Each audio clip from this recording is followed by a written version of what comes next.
So we are assembled here for Govardhan Puja at Chaitanyananda Prabhu and Rasa Krida Devi's beautiful home. And we have this magnificent feast in front of us. It's my favorite festival. This is the only festival where we don't have to fast and we can eat as much as we want. After Krishna's eaten, of course. So I wanted to start with the Srimad Bhagavatam. It's the most voluminous sacred text in the world. It comprises 18,000 verses in Sanskrit. It was written over 5,000 years ago, and it's much older than that. In prior ages, people had it committed to memory, and no one wrote anything down. They could hear it once and they could recite it. But it was penned down for the age of Kali, for people like us with short memories and short durations of life. And Vyasadeva wrote it 5,000 years ago, put pen to paper. Why is the Bhagavatam relevant to what I'm about to say? I'm about to narrate Govardhan Puja's pastime. For starters, it's recommended that we read Bhagavatam from start to finish. And Govardhan Puja as a Leela appears in the 10th canto of the Bhagavatam. There's a line in the preface that Srila Prabhupada writes, which really blows my mind every time I read it or think about it.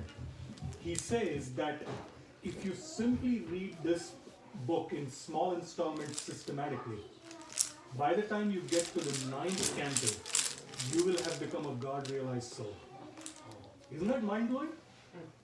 So why does he say that? Because the first 9 cantos talk about Krishna and his devotees, but talk about the grandeur of Krishna, talk about the awesomeness of Krishna, how he creates, how he maintains, how he destroys the universes, what appearances, what forms he comes in, different avatars that he comes in. It describes his interactions with different devotees, how different devotees relate to Krishna in different moods. And why this is important is because when we come to the 10th canto and the pastimes of Krishna are revealed in that, right, we are simply meant to hear and to relish those pastimes. We're not meant to analyze those pastimes. If we jump to the 10th canto directly, we will think that, a lot of this is fantasy land. Like, Krishna lifting Govardhan Hill, yeah, it sounds great, it sounds like a little fantastical, right? But when we go through the first 9 cantos, we realize Krishna can really do this. And then when Krishna appears and this pastime unfolds, we hear this, we are absorbed, and we have complete faith that this pastime actually happened. It's not a mythological occurrence. It's not something allegorical, some kind of analogy. It's a literal pastime that happened 5,000 years ago. So let's begin with that little bit of philosophy. So this begins in Satyuga, millions and millions of years ago. Little Govardhan was born and his father was Dronachal, and he was born and he resided in a different part of what is now India compared to where he is now. And one day the sage Pulasthi Muni came to him, or came to his father rather, and as is the custom, his father said, "Is there anything I can do for you, Muni?" And it's a dangerous question to ask sages. So Pulasthi Muni said, "Yes, I actually, I would like a peaceful place full of trees and, mountainous place, streams, that I can, do my meditation on. So can I take your son Govardhan with me? And, I reside in a different part of the country, and I would like to take him with me and then sit on Govardhan and do my meditation." And Dronachal is like a, thunderbolt to his heart, but he had given his word, so he said, fine. And he gave him to Pulasthi Muni. Giriraj, or Govardhan, said to him, he says, "There's only one condition. I'll go with you. You have to pick me up, but wherever you put me down, you cannot put me down for a call of nature, for food, for getting tired. Wherever you put me down, that's the place I will stay, and you won't be able to move me off that." And Pulasthi Muni, he was a Satyuga Muni, so he knew that's like no problem. So he carried him very peacefully. And at that time, it's described, Govardhan was humongous. I mean, he was miles and miles and miles tall and wide. So he was not, it's described 80 miles tall and 80 miles wide. So he was humongous, and Pulasthi Muni just carried him like a little mushroom. But as they were going, and he was going through the sky, as he was going over Braj, Govardhan knew that in future my Lord Krishna is going to come here. And I don't want to go to Eastern India where Pulasti Muni is taking me. So he became really, really heavy.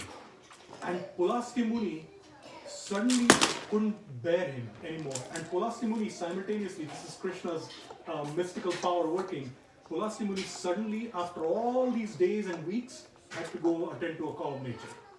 And so he forgot his word, and he put Govardhan down at where he stands right now. And he went for his call of nature. When he came back, he tried to pick him up, and he was too heavy. And he tried with all his might, all his mystical power, and he couldn't do it. And he got very upset at Govardhan, and he cursed him. He says, from now on, fine, you don't want to move from here, I curse you that you will shrink at the rate of a mustard seed every day, which doesn't sound like a lot, but when you talk about 17 million years, that's why he's the height he is today. So this was in Satya Yuga. In Treta Yuga, Hanuman came to lift Govardhan and take him to Lord Ram, because the bridge was being built, right? And he wanted to use Govardhan to build the bridge. And Govardhan was very eager. He's like, yes, my Lord Ram, I can do some service to my Ram. And right at that moment, because all the monkeys had gone in different directions, Hanuman received word that the bridge is built, you don't need to bring Govardhan anymore. And so Govardhan was devastated. He's like, oh my God, I can't do service for my Lord. And then Lord Ram knew about his distress, and he immediately sent a duta or a courier over to tell Govardhan, don't worry, I'll appear as Krishna in Dwapar Yuga, and I will actually come and do pastimes on top of you. So you will feel my touch, and you'll be able to serve me fully in Dwapar Yuga. And so then we switch to Dwapar Yuga, which is the beginning of this Govardhan pastime.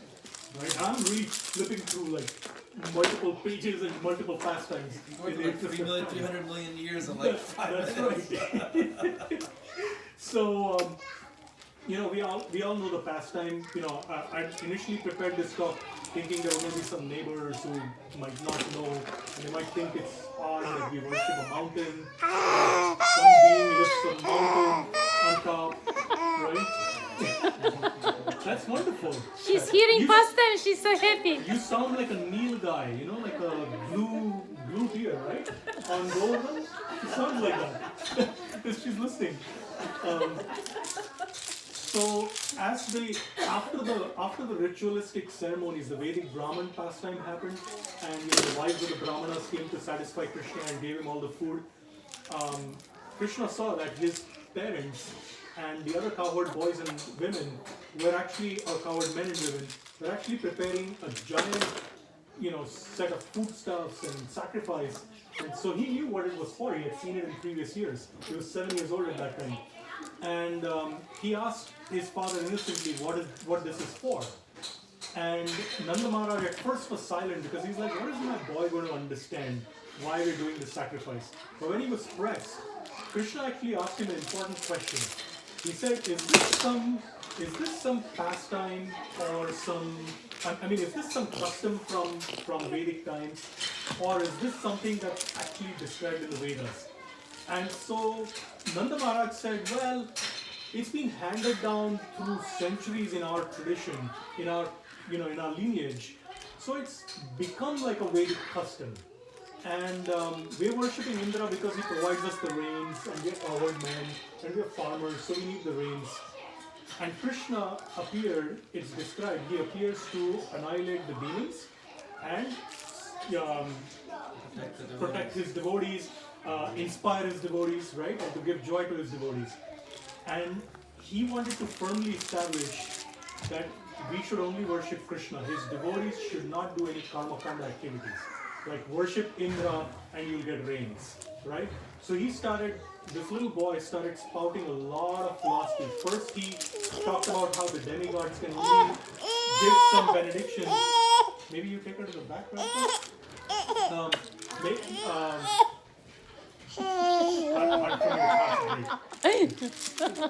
She relieved. Mama came. That's right.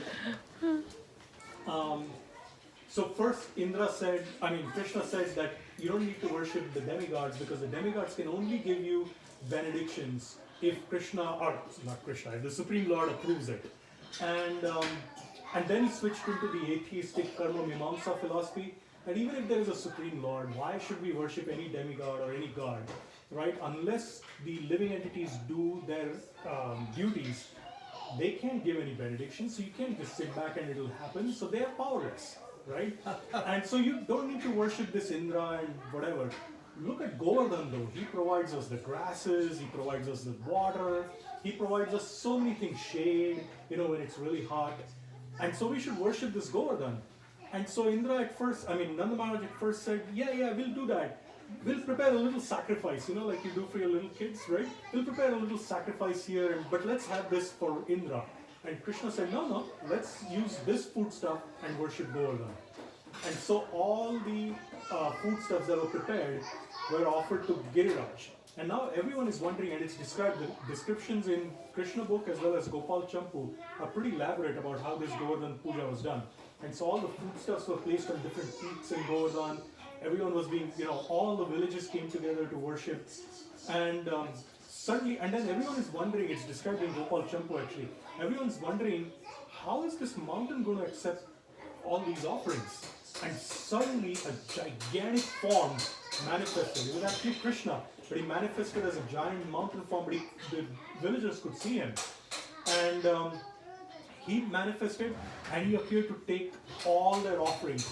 And it's described how he ate them.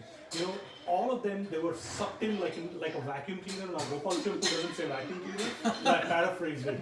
Like a vacuum cleaner, all the foodstuffs went in. And he described that with his tongue, this giant form, he licked up all the lakes and the rivers and everything that was around, and then he spit out the water. He was like gargling, to purify his mouth, right? And then he was hungry. He was like, Aniyor, more. And so all the villagers rushed around. They emptied everything they had in their pantries, and they prepared this wonderful, meal again. Again, it went in like a vacuum cleaner, inside the form. And then finally, a little tulsi leaf at Krishna's prompting was offered to this giant form, and he was satisfied, right? And so, after that, the worship of Govardhan happened. They offered him lights and incense and full puja. And then it's described that Krishna said, now let's worship the cows and let's worship the Brahmanas, right? So they worshiped them. And then he said, let's circumambulate Govardhan. And so then they did Govardhan Parikrama. And then they came back to where the sacrificial site was. And Govardhan, in the meantime, the form disappeared. And all the foodstuffs manifested back again. And so everyone, and then Krishna said, let's eat. Aren't we hungry? They're just at a 22-kilometer height. So they were really hungry. And so they all tucked in, and it's described that they were full up to their throats, how full they were. But they were all happy. And so they spent the night on Govardhan, worshipping Krishna and worshipping, singing songs. And worshipping Govardhan and singing songs. And the next day, Indra saw that this worship that was supposed to be for him was actually all the foodstuffs that were offered to this mountain. And then the villagers ate all this stuff. He's like, who's this impudent boy? He talks too much. He's a little boy. What does he think of himself? Now, it's described that Indra was really puffed up. Indra knew who Vishnu is, right? Indra worshipped Vishnu, but he did not realize that that same Vishnu had appeared in this form of Krishna, and he was playing as a 7-year-old boy in Drudge. So Indra started sending torrents of rain. First he sent from the north, icy winds came, lots of ice came, lots of winds came, and then the Samvartaka clouds were sent, the clouds of destruction. And humongous sheets of water started falling on Braj, and everyone became frightened. And what happens in Braj when everyone is frightened and they're around Krishna? They're like, Krishna, please save us! Krishna! Krishna! Right? So they came up to him, and Krishna said, look, don't worry about this. He lifted up Govardhan as effortlessly as a child picks a mushroom. And no one could tell how the mountain had been picked up. And he said, come, come, come. And at first they were a little hesitant, but they all believed Krishna, so they all came. And I always used to be curious, because this is not in Krishna book, I always used to be curious that, when rain falls, the rains of destruction, right? Doesn't the water flood up? So how did they get, they were under the mountain, but didn't the floods consume them? So Gopal Champu actually describes it, how it happened. So there was a hole at the bottom of the mountain that Krishna was holding up on his left finger. And leading up to that hole was a ladder. And Krishna said, come. Come up, bring the cows first, and let's all get in. And inside the ladder, once you got in, there was a palace inside. Soft breezes were playing. It was completely dry. There was no wind that was howling. It was warm. Lights were flickering. There were jewels inside. It was a palace inside, right? Inside of Govardhan. Inside the Govardhan. And all of them went inside. I'll show you the chapter afterwards. Yeah, because I was always struck with this question, how could they all shelter under the mountain and not get wet? Or That's the why you winds- have to read all 9 chapters before. No That's right, all speculation. 9 cantos, right? No analyzing. Yeah? No, analyzing. And thank you, Mataji. You're welcome. And so for 7 days and 7 nights, all of the Brajbasis, all the cows and all the calves, they spent days and nights with Krishna. And in Gopal Champu, there are 2 narrators, then talking to each other, they're narrating this pastime as the pastime is happening. And so they're saying that actually Krishna did this so he could be with the gopis for all 7 days and 7 nights without being reprimanded or anyone questioning, what is happening? Why are you with the gopis? Or why are the gopis with you? Right? And so inside there were lights, everyone could see each other, and there were different rooms. And at times, when Krishna would look at Radharani, his heart would tremendously tremble, and then Govardhan would tremble, and that would make the Brajbasis tremble because they were like, oh, maybe Krishna's getting tired. Look at his little arms. He's holding Govardhan up on his little finger, right? And so all the coward boys would go and hold up Govardhan, with their sticks. And Yasoda and Rohini, from both sides, they were constantly massaging him.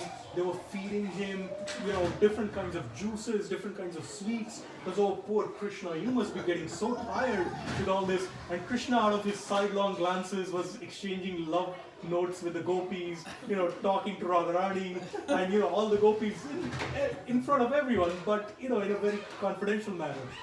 And so, after 7 days, Indra, and I'm really fast forwarding this pastime. After 7 days and 7 nights, Indra realized, I think I made a mistake, because along the way he had sent not just the Samvartaka clouds, he had sent thunderbolts. And Indra's thunderbolts cannot be withstood by anyone in the material world. And so the final thunderbolt that he sent, he realized nothing had happened. He sent his dutas to check on Braj and what was going on. Are they all dead? Is everything flooded?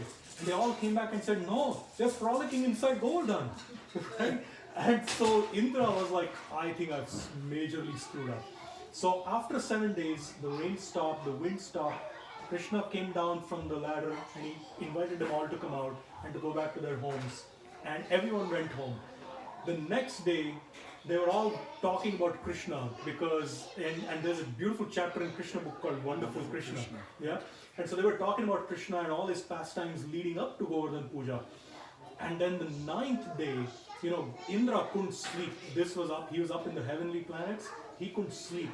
And Indra was tossing and turning. And it's described, the Sanskrit word Nilaya, which is like room, became Niraya, which is hell for Indra. And he was tormented. He said, I have really, really messed up. So the next day his guru Brihaspati came and he said, you Indra are a fool, right? What have you done? He says, don't you realize who this Krishna is? And so Indra said, yes, I know I screwed up, but what should I do? He says, only Brahma can help you. So when the demigods, a Krishna book also describes this, and Gopal Champu talks about it too, when the demigods are stuck, they go to Brahmaji for advice. So he went to Brahma and he described all the situation that had happened. And Brahmaji said, you can't go alone to seek forgiveness of Krishna.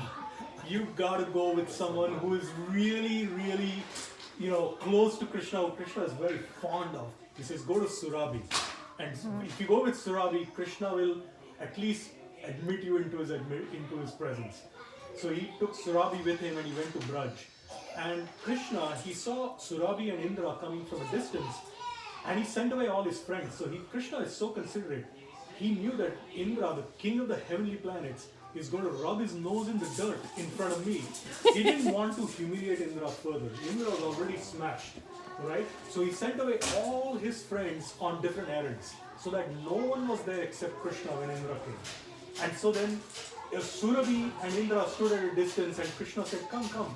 And then Indra went forward and he offered prayers of submission, and he said, "I really, please forgive me. I did not realize who you are. I was puffed up with my position as the king of the heavens, and I, sent these thunderbolts and these winds and these rains to destroy Braj. But I cannot enough ask for forgiveness." And so Krishna said, "Fine, I forgive you. Go back to your heavenly kingdom. But please, in future, do not be puffed up. Do not be puffed up with your position. Remember that I am your eternal master and you are my eternal servant. And so don't get full of yourself. Don't be proud and go back."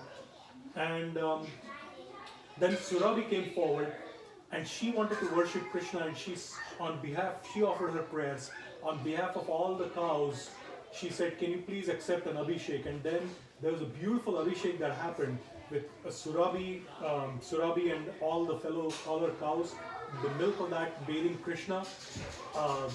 The elephant carrier of Indra brought the celestial Ganges. First bathed Indra so he could be purified, and then he bathed Krishna. And it's in Krishna book. And then first Indra was bathed, then Krishna is bathed with the Ganges water as well as the milk. And then at that point, Surabhi said, your name is Govinda, because you are dear to the cows and the brahmanas, right, and to the senses. And so Govind Kund was formed where this pastime took place. So I'd like to conclude by talking about two things. So the term Govardhan has two meanings. Go means cows, yeah? And Vardhan means nourishment. So Govardhan means one who nourishes the cows. And the second meaning is, Go stands for senses. That's why Govinda is cows as well as senses, right? Go stands for senses. Vardhan means diverting the senses towards Sri Krishna. And so thus Govardhan means one who helps the devotee engage his senses in serving Krishna. Nice. And Giriraj is described in Harivamsa Vilas as the topmost devotee of Krishna. He blesses the devotees by increasing the devotion of the devotee. And it's described that if you constantly meditate on Govardhan, or you reside at the foothills of Giriraj, all the senses that we possess and all our inclinations get engaged in the service of Sri Krishna. So at this point, I mean, there's so much to talk about. This could be like a, Govardhan Puja. Like we've heard 3-day seminars on this, right? Yeah. And I've tried to do it in 25 minutes. So, does anyone have reflections or comments or questions that they want to share? I think that Can you speak up so the yeah. He's there. I guess that I didn't realize that that's what Govardhan meant, and you can see that even like this, like people come together, everyone's encouraged to make an offering, everyone's encouraged to participate in the ceremony, so that we're all worshiping Krishna together. So that's a very good, interesting point that Govardhan means actually what we're doing right now.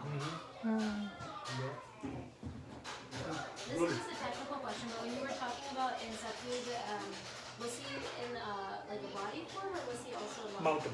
Here's a mountain. So his father was also a mountain? Yes, Dronachal. Yeah.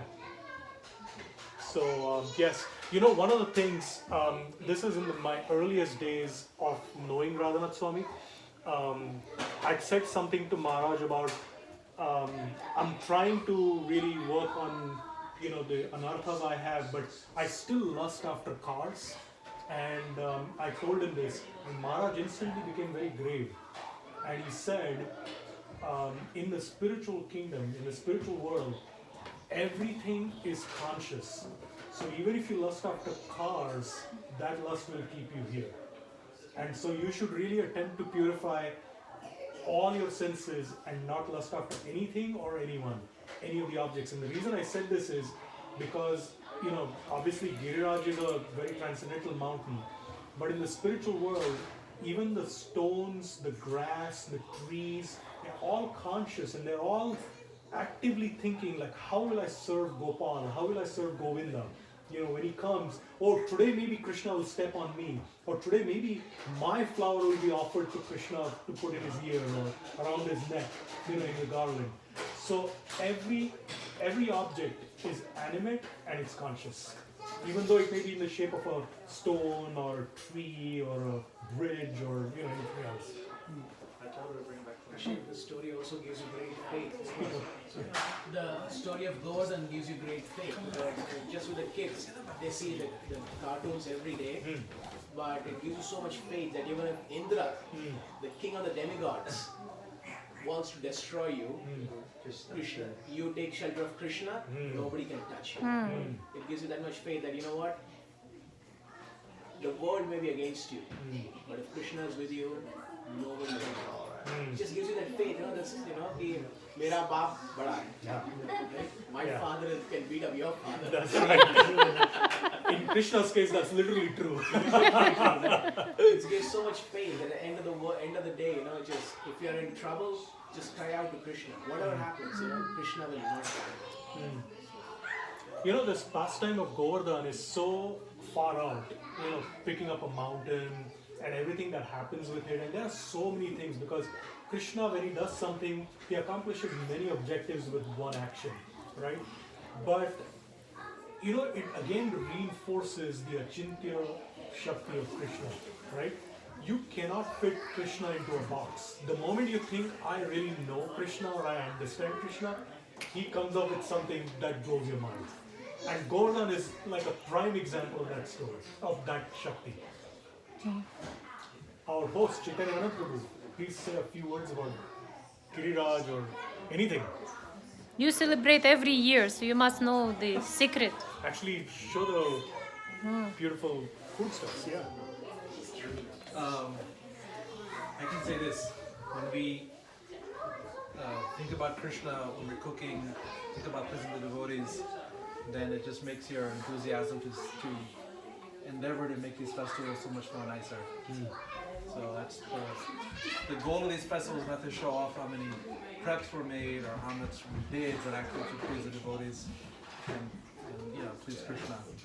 So that's the simple sweet message of this festival is let's cook as much as we can. Let's invite the devotees, invite the brahmanas, the Vaishnavas, feed them sumptuous prasadam and get their blessings, so that we can follow in the footsteps of the acharyas and do something for Krishna.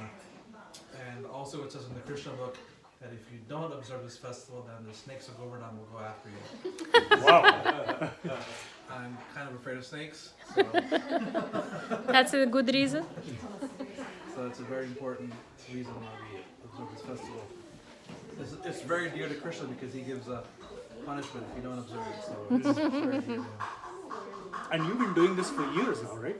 Yeah, our family in India, they've been doing this since custom as Oh, wow. Yasoda and Nilamar had a custom of finger puja. So they had a custom of worshiping Govardhan for decades. Really? I'm pretty sure, yeah. Wow. Wow. So it's a tradition in your family. But this is actually a Vedic tradition. This is a Vedic tradition. Unlike Indra yes. Puja. Unlike Indra Puja, right. It's a Vedic custom. So when my parents became devotees, they revived that custom and for many years we did it where we lived, and then now we're trying to, since we live here now, continue that tradition somehow. Chai. So, Yay. thank you. Thank you for organizing this. Any other comments or questions? Mataji, you are senior to us. Say something.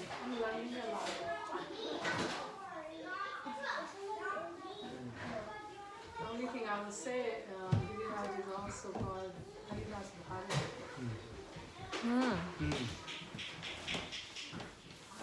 Chai. best devotee.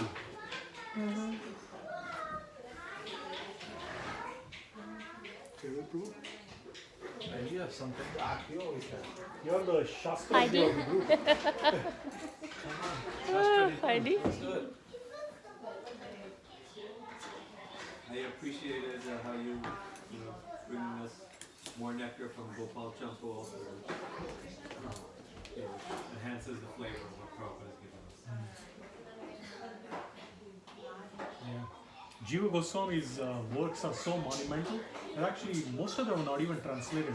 You know, our Radhika Raman Prabhu, he did a PhD on the Sat Sandarbhas of Jiva Goswami, but he said in one lecture, I think he said I barely covered and he named a small percentage, like 5% or whatever, and he did a PhD on Sat Sandarbha. So Jiva Goswami is actually our most prolific acharya in terms of how much he has written and what depth of realization he has come. So yeah, this is one book of the many. Okay. Haribo. Thank you very much. Hare Today, Krishna.